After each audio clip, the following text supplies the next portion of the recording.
তাকবীর পেশ করবেন। হযরতের আগে মাত্র 2 মিনিট আমাদের বড় ভাই মিনাশ শাইতানির রাজিম বিসমিল্লাহির রহমানির রহিম এবং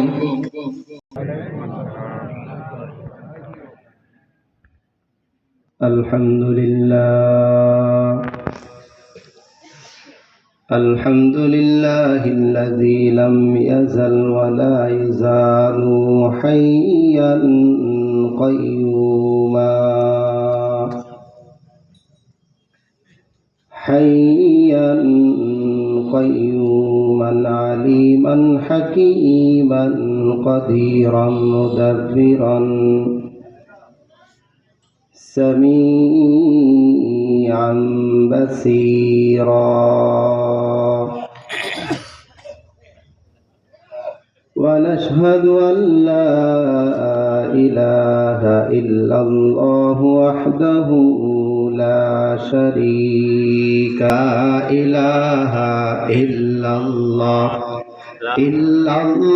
যেই সময়টার মধ্যে মানুষ পরস্পরের সাথে একে অন্যের সাথে এই প্রতিযোগিতায় লিপ্ত যে কে কার থেকে বেশি গুনাহ করতে পারবে। এমনই একটি সময়ে হাজারো গুনাহ খাতা থেকে মুক্ত করে ফারেক করে কোরআনের এই মাজলিস, হাদিসের এই মাজলিস, সুহবাতুল উলামা, সুহবাতুস সালিহিনদের এই মাজলিস, যেই মাজলিসটাকে কুরআন ও হাদিসের ভাষ্য অনুযায়ী গুনাহ মাফের মাজলিস বলা হয়। সুবহানাল্লাহ। এমনই একটি গুনাহ মাফের মাজলিসে আমাকে আপনাকে আসা বসা, দ্বীনি কিছু কথাবার্তা বলা ও শোনার তৌফিক দান করেছেন। এজন্য আসুন মালিকের দরবারে শুকরগুজার হই, শুকরিয়া জ্ঞাপন করে অন্তরের অন্তঃস্থল থেকে মুহাব্বতের সাথে বুক ভরে আকাশ বাতাসকে মুখরিত করে দিয়ে চিৎকার করে সকলেই পড়ে নেই কালিমাতুশ শুকুর, আলহামদুলিল্লাহ। মুহতারাম মুআজ্জাজ হাজিরিন, আমি আপনাদের সম্মুখে আলোচনা করার লক্ষ্যে পবিত্র কুরআনের 114টি সূরার মধ্য থেকে বিশ্ব নবী সরকার দু জাহান নবী আরবি নবী মুহাম্মাদুর রাসূলুল্লাহ সাল্লাল্লাহু আলাইহি ওয়াসাল্লামের মক্কা জীবনে অবতীর্ণ পবিত্র কুরআনের 39 নম্বর সূরা, সূরাটির নাম হচ্ছে সূরাতুজ জুমার। এর 68 নম্বর আয়াতে কারিমা তিলাওয়াত পড়েছি। আল্লাহর নবীজি সাল্লাল্লাহু আলাইহি ওয়াসাল্লামের অসংখ্য অগণিত হাদিসের মধ্য থেকে হাদিসের অত্যন্ত নির্ভরযোগ্য এবং বিশুদ্ধতম কিতাব মুসনাদে আহমদের মধ্যে আল্লাহর নবীজির জলিলুল কদর একজন সাহাবী হযরতে মুআজ ইবনে জাবাল রাদিয়াল্লাহু তাআলা আনহু সূত্রে বর্ণিত একখানা হাদিসে পাক তিলাওয়াত করেছি। ইনশাআল্লাহ আয়াতে কারিমা ও হাদিসে রাসূলকে সামনে রেখে কিছু আলোচনা করব। আল্লাহ পাক রব্বুল আলামিন সর্বপ্রথম উক্ত আলোচনার উপর আমি গুনাহগার নিজেকে এবং আমাদের সকলকে আমল করার তৌফিক দান করুন। সকলে পড়ি আমিন। মুহতারাম মুআজ্জাজ হাজিরিন, আমরা যারা এখানে বসে আছি আমরা সকলেই একটি কথা জানি, মানি, মনে প্রাণে বিশ্বাস করি যে ইসলাম ধর্মের ভিত্তি হলো 5টি। ইসলাম ধর্মের ভিত্তি কয়টি? 5টি। এক নম্বরে কালিমা, 2 নম্বরে নামাজ, 3 নম্বরে রোজা, 4 নম্বরে হজ, 6 নম্বরে যাকাত। এই হলো ইসলামের সর্বমোট ভিত্তি কয়টি? 5টি। সকলেরই বিশ্বাস আছে তো? কারো কোনো দ্বিধাদ্বন্দ্ব নাই তো? আমার মনে হয় এবং এটাই বাস্তব, পৃথিবীতে কোনো আলেম, কোনো মুফতি, কোনো মুহাদ্দিস, কোনো ইসলামী স্কলার, কোনো মুহাক্কিক, কোনো ফকিহ আজ পর্যন্ত এ ব্যাপারে কোনো দ্বিমত পোষণ করেনি। কারণ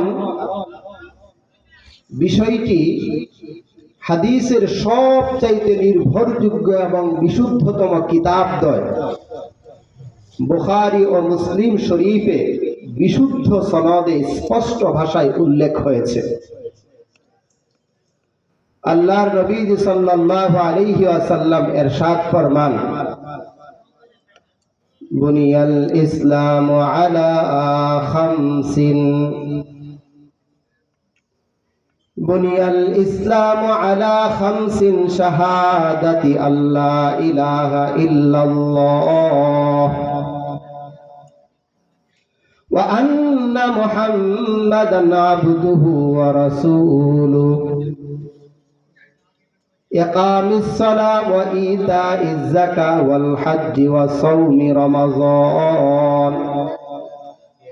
আল্লাহর নবীজি বলেন, ইসলাম ধর্মের ভিত্তি হলো 5টি: কালিমা, নামাজ, রোজা, সামর্থ্য থাকলে হজ করা, সামর্থ্য থাকলে না থাকলে, সামর্থ্য থাকলে, সামর্থ্য থাকলে যাকাত দেয়া।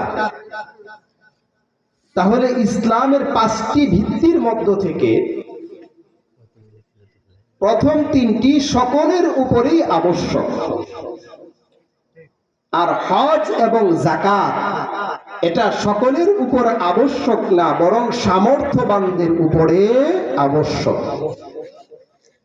কিন্তু কালিমা, নামাজ, রোজা এই 3টা সকলের উপরেই আবশ্যক। চাই সে নারী হোক, পুরুষ হোক, যুবক হোক, যুবতী হোক, বৃদ্ধ হোক, বৃদ্ধা হোক, সকলের উপরেই এটা জরুরি। তাহলে ইসলাম ধর্মের 5টি ভিত্তির মধ্য থেকে প্রথম নাম্বার ভিত্তির নাম হলো কালিমা। প্রথম নাম্বার ভিত্তির নাম কি? কালিমা। ইসলাম ধর্মের প্রথম কালিমা, প্রথম কালিমার নাম হলো কালিমায়ে তাইয়্যিবাহ। নাম কি বলুন? কালিমায়ে তাইয়্যিবাহ। সকলে পারি না ইনশাআল্লাহ? ইনশাআল্লাহ। লা ইলাহা ইল্লাল্লাহু মুহাম্মাদুর রাসূলুল্লাহ। কালিমায়ে তাইয়্যিবাহ, কালিমা শব্দের শাব্দিক অর্থ হলো বাক্য, আর তাইয়্যিবাতুন শব্দের শাব্দিক অর্থ হলো উত্তম। তাহলে কালিমায়ে তাইয়্যিবার অর্থ হলো উত্তম বাক্য। এটাকে উত্তম বাক্য কেন বলা হয় এটা আমাদের বুঝতে হবে। ইসলামের প্রথম কালিমা, এই কালিমার নাম হলো কালিমায়ে তাইয়্যিবা, যার বাংলা অর্থ হলো উত্তম বাক্য। এটাকে উত্তম বাক্য কেন বলা হয়? এর কারণ হলো কোন কঠোরপন্থী কাফের যদি অত্যন্ত গুনাহগার জালেম মুসলমানও যদি ঈমানাও ওয়া ইহতিসাবান, আল্লাহর উপর ঈমান আনার জন্য খালেস নিয়তে এই কালিমায়ে তাইয়্যিবা একবার মাত্র তিলাওয়াত করে, একবার মাত্র পড়ে, তো আল্লাহ পাক রব্বুল আলামিন ওই বান্দার পিছলি জিন্দেগির সমস্ত গুনাহ খাতাগুলো মাফ করে দেন। যেই বান্দাটা গুনাহের সাগরে ডুবে গিয়ে মালিকের দফতরে একেবারে নিচু কাতারে চলে এসেছে, এই বান্দাটাও যখন ইখলাসের সাথে তওবার নিয়তে কালিমা পড়ে, তো আল্লাহ পাক রব্বুল আলামিন ওই বান্দাটাকেও দুনিয়ার জিন্দেগির মধ্যে উত্তম বানিয়ে দেয়। এই জন্য এই কালিমাটাকে বলা হয় কালিমায়ে তাইয়্যিবা, উত্তম হওয়ার কালিমা। প্রমাণ হাদিসের মধ্যে এসেছে, আল্লাহর নবীজি সাল্লাল্লাহু আলাইহি ওয়াসাল্লাম বসে আছেন, একজন সাহাবী আল্লাহর নবীজির সামনে আসলেন। সাহাবীর নাম হলো দাহিয়াতুল কলবি রাদিয়াল্লাহু তাআলা। আল্লাহর নবীজির দরবারে এসে বলতেছেন, ওয়াবসিদ ইয়াদাকা ইয়া রাসূলুল্লাহ, ইয়া রাসূলুল্লাহ, ইয়া হাবিবাল্লাহ, আপনি আপনার হাতটাকে একটু প্রসারিত করুন। আল্লাহর নবীজি ডাক দিয়ে বললেন, দাহিয়াতুল কলবি, ব্যাপার কি হাত প্রসারিত করতে বলো কেন?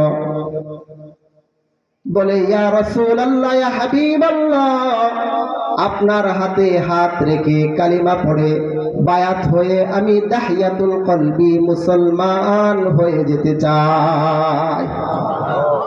আপনি আপনার হাতটা একটু প্রসারিত করুন। হাদিসের মধ্যে এসেছে আল্লাহর নবীজি হাতটা এভাবে প্রসারিত করলেন, দাহিয়াতুল কলবি নিজের হাতটাকে গুটিয়ে নিলেন। আল্লাহর নবীজি বললেন, দাহিয়াতুল কলবি, তুমি তো বলেছো হাত প্রসারিত করতে, হাত প্রসারিত করলাম, তুমি তোমারটা গুছিয়ে নিলে কেন? বলে, ইয়া রাসূলুল্লাহ, কিছু হিসাব নিকাশ বাকি আছে। বলে, কি হিসাব নিকাশ? বলে, ইয়া রাসূলুল্লাহ, আমি যদি কালিমা পড়ে মুসলমান হয়ে যাই, তাহলে আল্লাহ তাআলা কি আমার জিন্দেগীর সমস্ত গুনাহ খাতাগুলো মাফ করবেন? আল্লাহর নবীজি বললেন, হ্যাঁ, মাফ করবেন। দাহিয়াতুল কলবি বলেন, ইয়া রাসূলুল্লাহ, আমাকেও? বলে যে, হ্যাঁ, তোমাকেও। আবারও বলতেছে, ইয়া রাসূলুল্লাহ, আমাকেও আল্লাহ মাফ করবেন? বলে যে, হ্যাঁ, তোমাকেও আল্লাহ মাফ করবেন। বারবার দাহিয়াতুল কলবি বলেন, ইয়া রাসূলুল্লাহ, ইয়া হাবিবাল্লাহ, আমাকেও কি মালিক ক্ষমা করবেন? আমাকেও কি মাফ করবেন? আল্লাহর নবীজি বললেন, হ্যাঁ, তোমাকেও মালিক ক্ষমা করবেন। দাহিয়াতুল কলবি বলে, ইয়া রাসূলুল্লাহ, আমি তো বড়ই গুনাহগার, আমার গুনাহের ফেহরেজ, আমার গুনাহের লিস্টি আপনি জানেন না। আল্লাহর নবীজি বলেন, দাহিয়াতুল কলবি, কি এমন গুনাহ করেছো? দাহিয়াতুল কলবি বলে, ইয়া রাসূলুল্লাহ, ইয়া হাবিবাল্লাহ, আমি আরবের মধ্যে একজন প্রসিদ্ধ ব্যবসায়ী। আমার কাঁধের উপর জাহিলিয়াতের ভূত ছাওয়ার করা ছিল। জাহিলিয়াতের অন্ধকারে আমি নিমজ্জিত ছিলাম। ইয়া রাসূলুল্লাহ, আমি বড় ব্যবসায়ী। একদিন ব্যবসার জন্য সুদূর রোম দেশে যাব। যখন আমি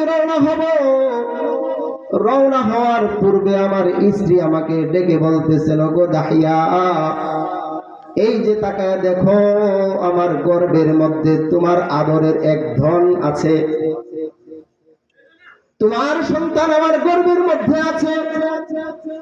ও দাহিয়াতুল কলবি, আমাদেরকে রেখে তুমি ব্যবসার উদ্দেশ্যে চলে যাচ্ছ, সন্তানকে আমি কি করব? দাহিয়াতুল কলবি বলেন, ইয়া রাসূলুল্লাহ, আমি আমার স্ত্রীকে মুহাব্বতের সাথে আমার পাশে বসাইলাম। পাশে বসায়া মুহাব্বতের সাথে স্ত্রীকে কিছু নসিহত করলাম, ওয়াজ করলাম। আর নসিহত করে স্ত্রীকে আমি বললাম, এই শোনো, তোমার গর্ভে যে সন্তানটা আছে, এই সন্তানটা যদি ছেলে সন্তান হয়, এটাকে লালন পালন করে বড় বাহাদুর বানাইবা। আর যদি সন্তানটা কন্যা সন্তান হয়ে যায়, তো সঙ্গে সঙ্গে আমার কন্যা সন্তানটাকে জীবন্ত মাটির নিচে পুঁতে ফেলবা। সকলেই পড়েন নাউজুবিল্লাহ।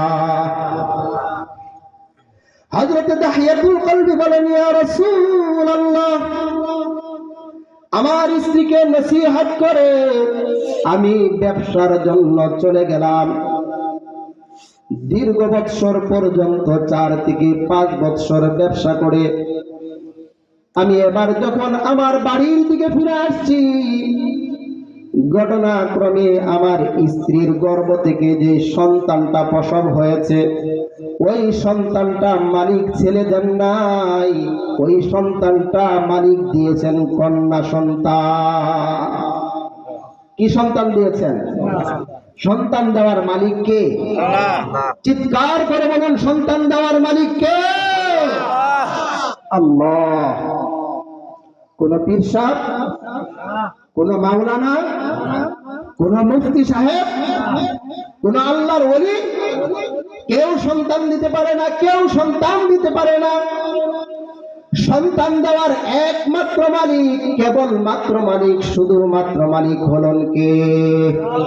আরো চিৎকার করে বলো কে? চিৎকার করে বলো, সন্তান দেওয়ার একমাত্র মালিক কে? আল্লাহ একমাত্র সন্তান দেওয়ার মালিক।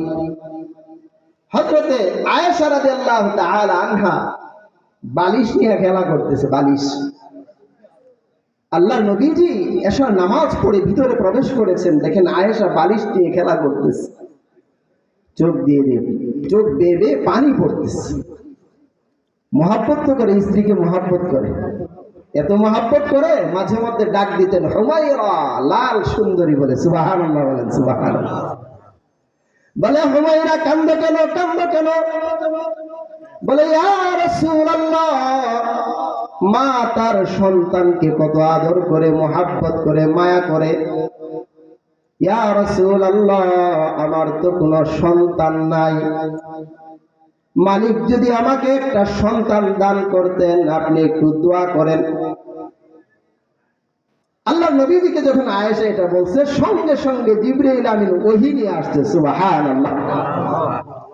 হাবিবকে জানিয়ে দিলেন, হাবিব ইয়াহাবু লিমান ইয়াশাউ ইনাতাও ওয়া ইয়াহাবু লিমান ইয়াশাউ যুকুর। আল্লাহ বলেন, শুনুন, আমি আল্লাহ যাকে খুশি সন্তান দেই, যাকে খুশি নিঃসন্তান রাখি, যাকে খুশি আমি কন্যা সন্তান দান করি। কোন সন্তান? এরপরে আল্লাহ ছেলে সন্তানের কথা বলছে, কন্যা সন্তানের কথা আগে বলছে, কারণ কন্যা সন্তান এটা আল্লাহর রহমত। সুবহানাল্লাহ। কোন ঘরে যখন কন্যা সন্তান আসে, তো ফেরেশতারা কি বলে জানেন? ফেরেশতারা বলে, যাও, তোমার উসিলায় তোমার পরিবারের সকলের জন্য আল্লাহ পাক রব্বুল আলামিন হালাল রুজি রোজগারের ব্যবস্থা করে দেবেন। সুবহানাল্লাহ। আর যখন ছেলে সন্তান চলে আসে, ফেরেশতারা বলে, যা যা, তুই নিজেও কামাই করবি, নিজেও খাইবি, পরিবার পরিজনদের জন্য খাবারের ব্যবস্থা করবি, তোর জিম্মাদারি এটা।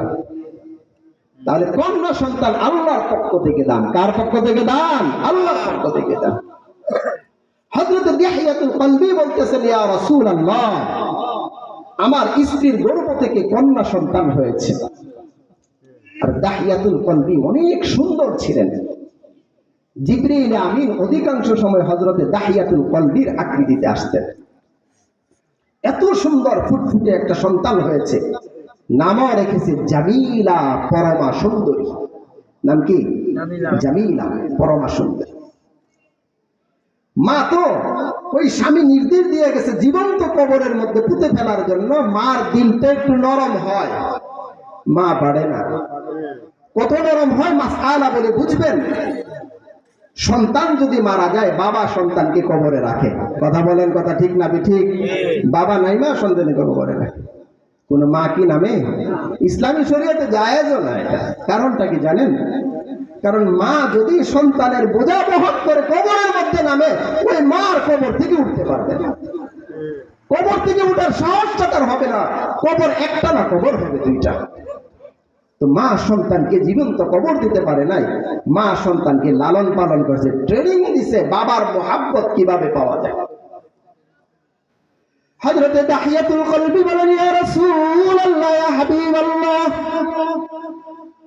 দীর্ঘ 4-5 বছর পর আমি যখন ব্যবসা করে আমার বাড়িতে আসলাম, গেটের মধ্যে এসে যখন নক করলাম, নক করার পর হঠাৎ তাকিয়ে দেখি সুন্দর ফুটফুটে একটা কন্যা সন্তান, সুন্দর পোশাক পরা, সাজানো গোছানো, চেহারাটা মায়াবী চেহারা। কিন্তু ইয়া রাসূলুল্লাহ, তার চেহারার সাথে আমার চেহারার একটা মিল আছে। সুবহানাল্লাহ। গেটটা নক করার সাথে সাথে ছোট্ট বাচ্চাটা গেট খুলে দিল।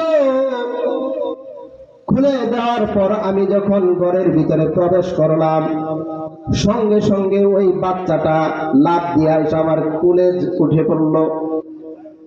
কোলে উঠে পড়া আমার গলার মধ্যে জড়ায় পড়া আমার গালের মধ্যে চুমু খায় আর বলে, বাবা, ও বাবা, দীর্ঘদিন আমাকে ফেলে কোথায় ছিলে? ইয়া রাসূলুল্লাহ, এভাবে দিন যেতে থাকে। আমার স্ত্রী আমার সন্তানকে আমার কাছে দিতে ভয় পায়।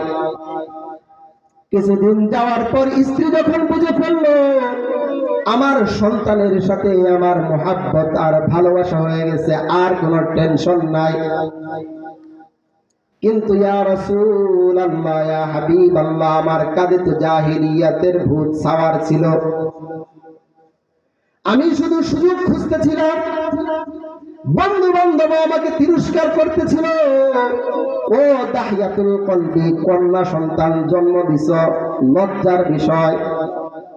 ইয়া রাসূলুল্লাহ, আমি খুঁজতেছিলাম, সুযোগ খুঁজতেছিলাম। আমার স্ত্রী যখন বুঝলো আমার সন্তানের সাথে বাবা আন্ডারস্ট্যান্ডিং হয়ে গিয়েছে, মহব্বত হয়ে গিয়েছে, সে এখন নিরাপদ। তো একদিন হঠাৎ করে আমি আমার স্ত্রীকে বললাম, আমার সন্তানটাকে সাজিয়ে পরিয়ে দাও, আমার সন্তানটাকে সাজিয়ে গুছিয়ে দাও, আমার সন্তানকে নিয়ে আমি একটু সুদূরে বেড়াতে যাব। ইয়া রাসূলুল্লাহ, ইয়া হাবিবাল্লাহ, সে আমার সন্তানটাকে সাজিয়ে পরিয়ে দিল। রওনা হয়ে গেলাম, সন্তান নিয়ে রওনা হয়ে বাজারের মধ্যে আমি গেলাম। বাজারের মধ্যে গিয়ে সেই বাজার থেকে আমি একটা কোদাল ক্রয় করলাম। কোদাল চেনেন তো আপনারা? কোদাল ক্রয় করে আমি আমার সন্তানটাকে নিয়ে হাঁটতে হাঁটতে মরুভূমির মধ্যে চলে গেলাম। সেখানে গিয়ে আমার সন্তানটাকে এক পাশে দাঁড় করিয়ে মরুভূমির মধ্যে একটা গর্ত খনন করতে শুরু করলাম।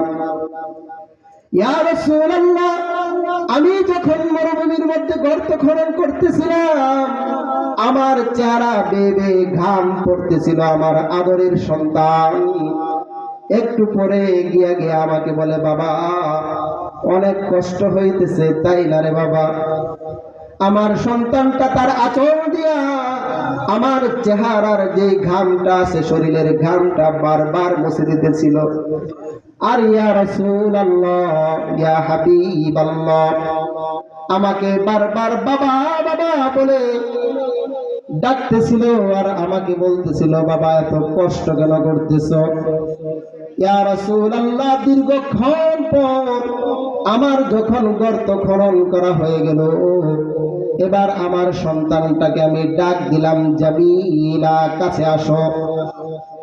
ইয়া রাসূলুল্লাহ, আমার সন্তান দীর্ঘক্ষণ পর্যন্ত আমার থেকে দূরে দাঁড়িয়েছিল। যখন আমি ডাক দিলাম, সন্তান আমার বাজ পাখির মতো আমার কোলে চলে আসছে, লাফ দিয়ে আমার কোলে উঠছে। আমি সন্তানটাকে কোলে নিয়ে এবার কোল থেকে ওই গর্তের মধ্যে, ইয়া রাসূলুল্লাহ, আমি সন্তানটাকে নিক্ষেপ করে ফেলে দিলাম। নাউযুবিল্লাহ। ইয়া রাসূলুল্লাহ, তাকে গর্তের মধ্যে ফেলার পর আমি এবার বালু টানতে টানতে তার শরীরের মধ্যে ফেলতেছিলাম। সন্তান আমার বলতেছিল, বাবা, তোমাকে বাবা ডাকি, এটাই তো আমার অপরাধ। আমি তোমার সন্তান, কন্যা সন্তান, এটাই তো আমার অপরাধ। আমাকে মাফ করে দাও, আমাকে জীবন্ত কবর দিও না। কোনদিন তোমাকে আমি আমার বাবা বলে পরিচয় দিব না। মক্কা থেকে সুদূরে চলে যাব, কোনদিন আমি তোমাকে আমার বাবা বলে পরিচয় দিব না। ইয়া রাসূলুল্লাহ, ইয়া হাবিবাল্লাহ, আমার সন্তানের আওয়াজটা আমার কানে বাজতেছিল। সন্তান আমার বলতেছিল, বাবা বাবা আমাকে ছেড়ে দাও বলতেছিল। সন্তান যে বাবা বাবা করে চিল্লাইতেছিল, আমি সন্তানকেও তথাপিও জীবন্ত অবস্থায় কবর দিয়ে দিছি। ওই যে সন্তান আমাকে বাবা বাবা বলে ডাকছিল, এটা ইয়া রাসূলুল্লাহ এখনো আমার কানের মধ্যে বাজে।